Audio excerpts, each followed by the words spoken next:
안녕하세요. 토요미스테리 디바메이입니다. 요즘은 확실히 유튜브에 대한 접근성이 점점 더 좋아지는 것 같아요. 꼭 직업이 아니더라도 자기 취미나 관심 분야를 공유하기도 하고요. 오늘은 미국에서 유튜버를 꿈꾸던 최악의 오타쿠가 저지른 정말 말도 안 되는 살인사건을 소개해볼까 해요. 날 현장에 있던 생존자가 있어서 더 생생한 그날 범인의 행적을 말해줬는데 그 스토리 지금 바로 시작해보겠습니다. 여기는 미국 펜실베니아주에 있는 와이스마켓이라는 식료품 가게인데 2017년 7월 13일 한 달간의 휴업을 마치고 다시 문을 열었어. 근데 사람들 반응이 좀 냉랭하더라고. 보통 이런 마트나 가게가 한동안 문 닫았다가 다시 오픈하면 좀 반기지 않나? 그리고 여기가 되게 작은 마을이라 막 슈퍼 같은 것도 되게 적어서 이런 식료품점이 더 소중하거든. 하지만 주민들의 반응은 정반대야.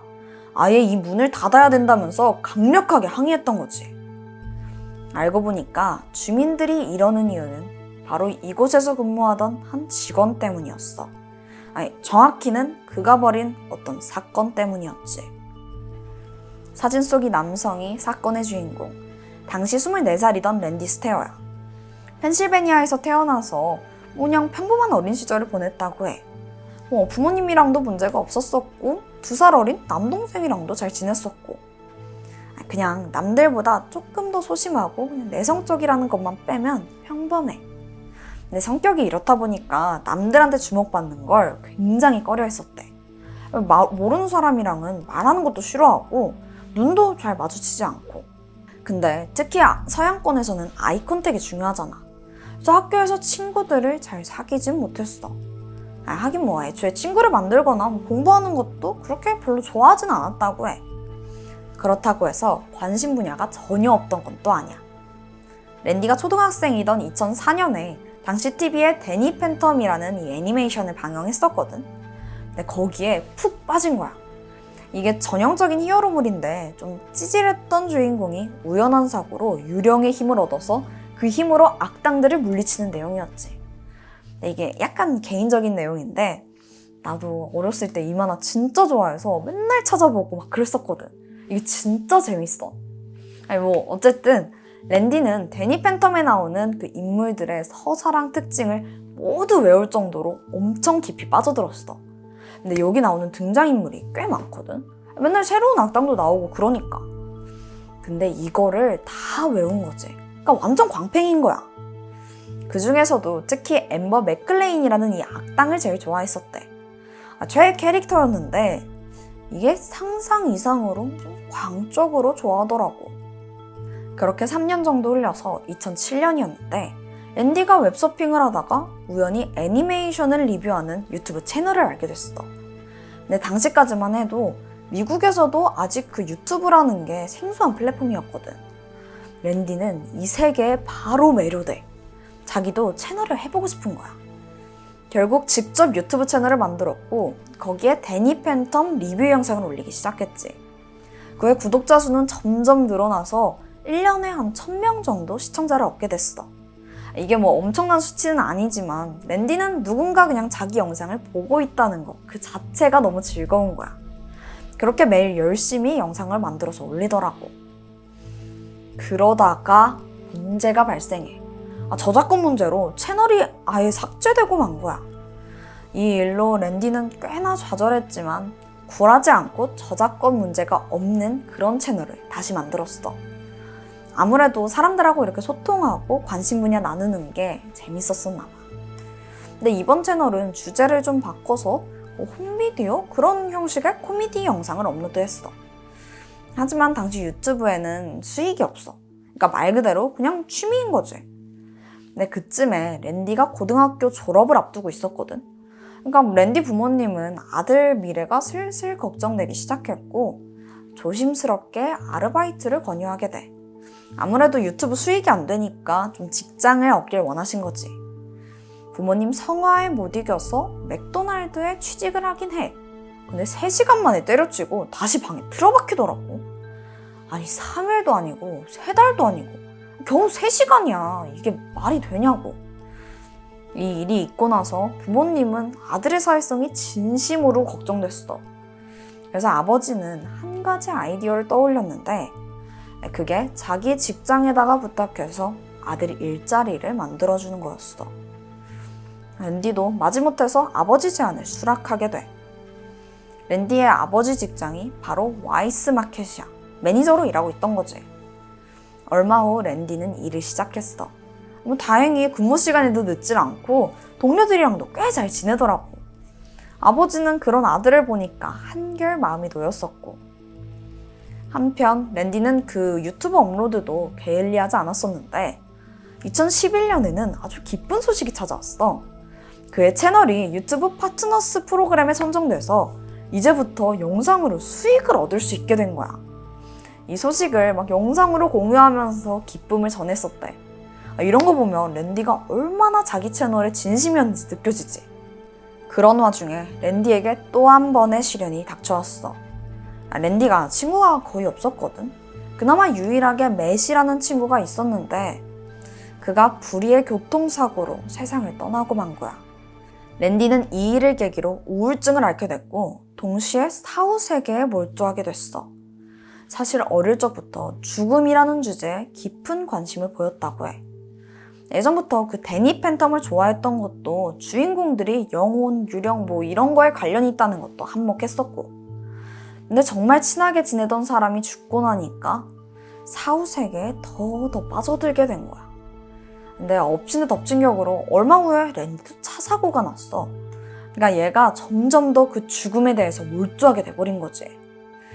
동시에 다시 데니 팬텀을 보기 시작해.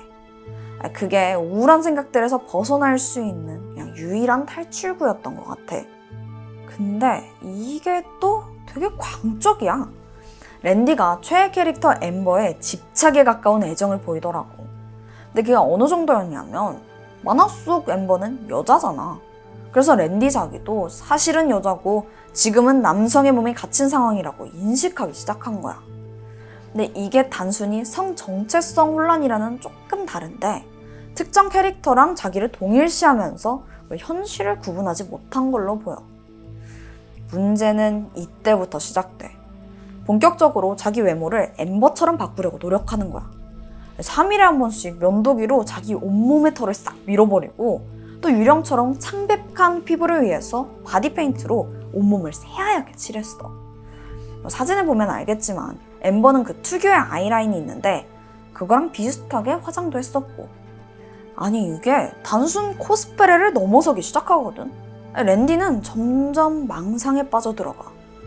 자기가 엠버가 되기 위해선 아예 다시 태어나야 한다는 극단적인 생각이 이른 거야.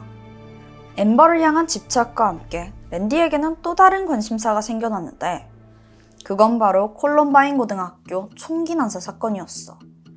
지난 1999년 콜로라도주 고등학교에서 발생한 총기 난사 사건인데 이 일로 13명이 목숨을 잃었어.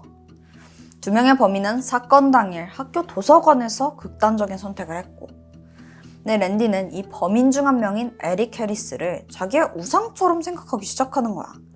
완전 삐뚤어진 신념을 갖게 된 거지. 2017년 당시 랜디의 머릿속은 점점 끔찍한 생각들로 가득 차기 시작해. 난 죽어서 다시 태어나야 될까? 총기 난사 그거 너무 멋지잖아.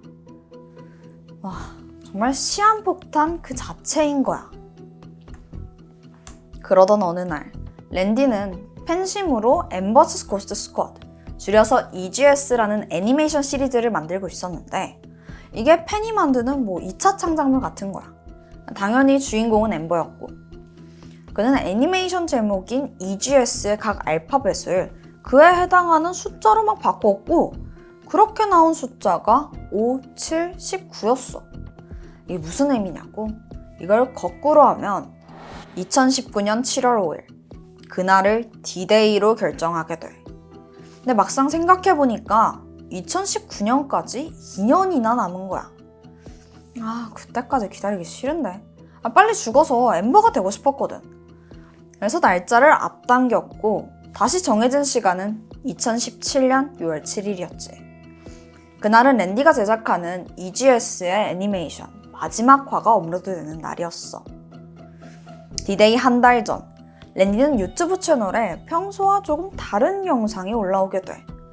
그가 뒷뜰에서 총을 다루는 모습이었고 그 영상 속에서 입고 있던 옷은 컬럼바인 총기 사건 범인이 입고 있던 티셔츠랑 같은 옷이더라고.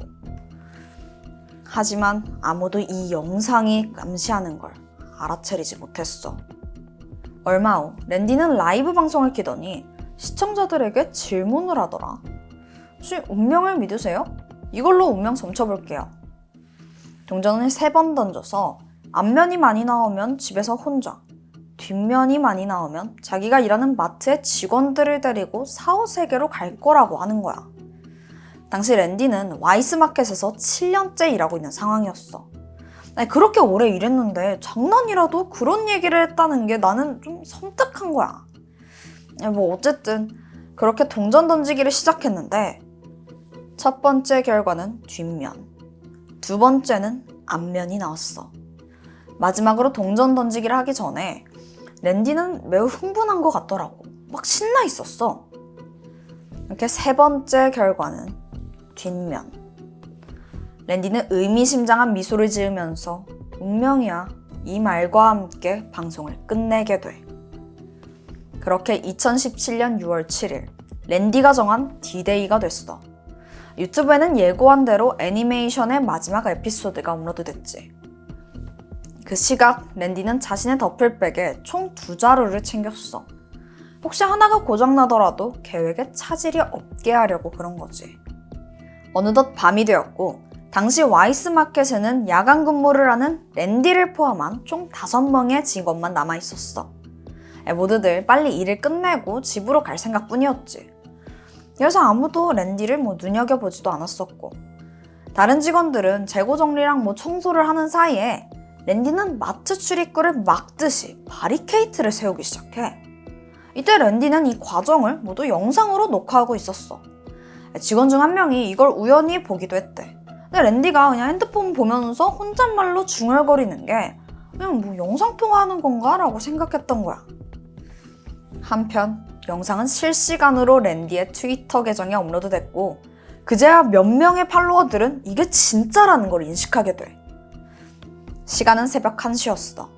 마트 직원 크리스티는 또 다른 직원 빅토리아랑 매대를 막 이렇게 정리하고 있는데 둘은 이어폰을 꽂고 있어서 주변 소리가 전혀 안 들리는 상태야.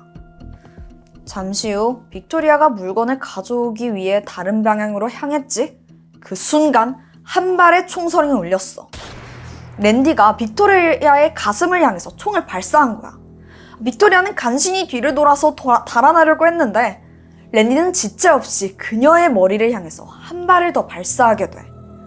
그제야 크리스티는 총성이 울리는 곳을 바라봤는데 빅토리아가 바닥에 쓰러져 있는 거야.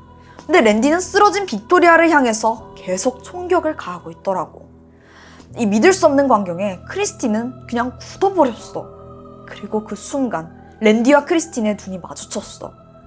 하지만 이상하게도 그는 크리스틴을 공격하지 않고 다른 쪽으로 천천히 발걸음을 옮기더라고. 그리고는 다른 매대 앞에 있는 또 다른 직원 브라이언을 조준했어. 멀리서 그의 팔, 사타구니, 가슴, 그리고 머리를 쐈어. 이후엔 마트 매니저를 찾아 나섰는데 이미 총성을 들은 매니저가 몸을 숨겼지만 랜디는 그를 찾아내서 2발의 총을 쏘게 돼. 이때까지도 크리스틴은 너무 놀라서 제대로 도망치지도 못한 상황이었어. 이 상황이 워낙 비현실적이라 이게 몰래카메라가 아닌가 하는 생각이 들 정도였대. 일단은 조심스럽게 빅토리아에게로 다가가서 살아있는지 그녀의 몸을 흔들어 봤는데 빅토리아는 의식이 없었어. 크리스틴은 그제야 정신을 차리고 급하게 911에 신고 전화를 해. 동시에 미친 듯이 마트 입구를 향해 달려가는데 그 앞에서 다시 한번 랜디와 마주치고 말아. 심지어 보니까 마트 입구는 랜디가 세우던 그 판자로 막혀 있었지. 크리스티는 죽기 살기로 몸을 던져서 유리문을 깨고 밖으로 나가서 주차장으로 미친 듯이 달려나갔어. 그리고 겨우 나무 사이에 몸을 숨겼지. 다행히 랜디가 자기를 쫓아오는 것 같진 않더라고. 그런데 그 사이 랜디는 마트를 돌아다니면서 여기저기에 불을 지르고 있었어. 마지막으로 랜디는 트위터 계정에 이런 글을 남기게 돼. 잘 있어 인간들. 보고 싶을 거야. 이후에 자기 입안에 총구를 밀어넣었고 잠시 후 마지막 총성이 울렸어. 랜디는 그 자리에서 당연히 즉사했고 크리스틴을 제외한 동료 3명도 숨진 채 발견되고 말아. 피해자는 63살이던 테리 스털링, 47살이던 브라이언 헤이스, 26살 빅토리아 브롱이었어. 사건이 벌어진 후 경찰들은 범인의 집을 수색하다가 컴퓨터에 남겨진 영상과 그동안 썼던 노트들을 확인하게 돼. 그렇게 이 믿을 수 없는 사건의 모든 전말을 알게 된 거야. 랜디는 영상에서 마트 동료들이 사후세계랑 캐릭터 엠버의 존재를 믿지 않은 게 불만이라고 했고 이들을 모두 사후세계로 데려가서 사실을 확인해 줄 거라는 그런 망상에 빠진 얘기를 하고 있더라고. 근데 랜디가 평소에 이 동료들과 사이가 나빴던 게 아니거든. 그래서 더더욱 동료들 중 그 누구도 그의 이 끔찍한 계획을 알아차리지 못했던 거야. 근데 마지막까지 미스테리하게 남은 점이 있어. 분명 랜디는 크리스틴을 2번이나 마주쳤어. 하지만 그녀에게만은 총을 쏘지 않았지. 그냥 살려줬다고 볼 수가 있어. 왜 그랬는지 이유에 대해서 정확히 알 수는 없지만 추정컨대 크리스틴과의 관계가 남들보다 비교적 가까웠거나 혹은 그녀가 랜디의 그 망상에 빠진 엠버 이야기를 잘 들어준 게 아닐까 싶어. 사건 당시 랜디는 검정색 메이크업을 한 상태였다고 해. 그가 좋아하는 캐릭터 엠버의 메이크업과 비슷한 모양이더라고. 나중에 알려진 건데 랜디가 생전 데니 팬텀 애니메이션 제작진한테 그 엠버의 분량이 너무 적다면서 끈질기게 항의를 했다더라고. 오히려 엠버 그 캐릭터는 망상에 빠진 잔혹한 살상 사건으로 인해서 대중한테도 많이 알려진 게 이게 참 아이러니하지. 그런 이유 때문에 랜디는 지금까지도 인터넷 역사상 최악의 오타쿠라고 불리고 있어. 오늘 내가 준비한 스토리는 여기까지야. 요즘 세상이 참 왜 이럴까? 이젠 사람 사이에 원한, 불만 이런 걸로 사건이 벌어지는 게 아니라 오히려 생각지도 못한 이유로 무고한 시민들이 억울하게 죽어가고 있는 것 같아. 어쩌면 우린 새로운 범죄 시대에 살아가고 있는 건 아닐까? 정말 너무 흉흉하다. 내가 준비한 스토리는 여기까지야. 그럼 우린 다음 영상에서 만나. 디바메이 잊지 말고 다음 주에도 찾아주고. 그럼 안녕.